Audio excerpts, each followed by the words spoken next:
Certaines personnes aiment vivre dans des mondes en noir et blanc. Qu'ils restent là. Appréciez pour votre part toutes les couleurs que vous voyez dans votre monde. Albert Einstein. Le manichéisme résulte d'une atrophie volontaire de ses capacités cognitives. C'est un daltonisme monochromatique de l'esprit, à ceci près que le daltonien, lui, possède une gamme nuancée de gris pour appréhender son monde visible. Cette dégénérescence touche principalement les personnes ayant voué une allégeance tacite à un groupe, cherchant à en faire la promotion dans l'unique objectif d'obtenir les louanges de sa tribu. Depuis quelques années, une forme de manichéisme d'un genre nouveau s'exprime au grand jour dans les débats d'opinion. Plus pernicieux, le malade se croit sain, car on lui prescrit une dose quotidienne d'esprit ouvert 500 mg.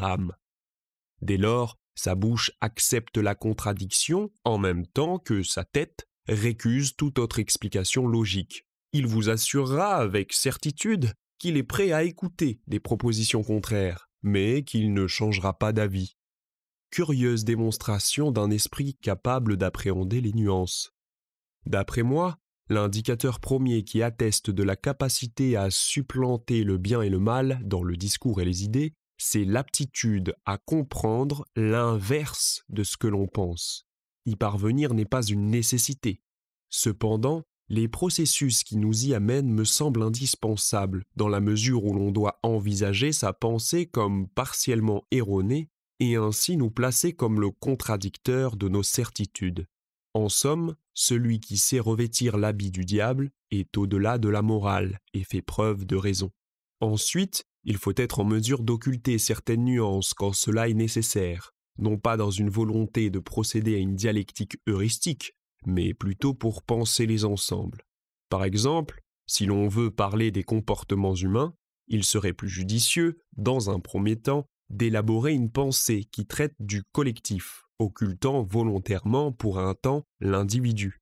Être obsédé par les nuances interindividuelles pour les ériger comme argument suprême à toute explication d'ensemble prouve, encore une fois, une déficience cognitive certaine. En plus, vient s'ajouter à la pensée l'implication émotionnelle.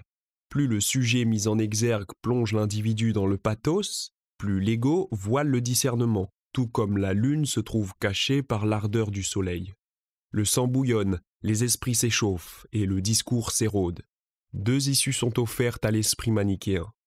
La première revient à éviter le mal, de peur d'en être atteint, car la pensée est contagieuse, notamment lorsqu'elle est exprimée sans faux semblant.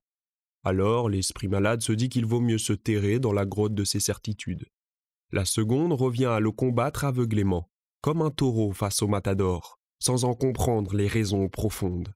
Dès lors qu'une troisième issue est envisagée, la dichotomie qui tend à réduire les opinions comme foncièrement bonnes ou mauvaises est évincée, laissant la place à la pensée raisonnée et mesurée.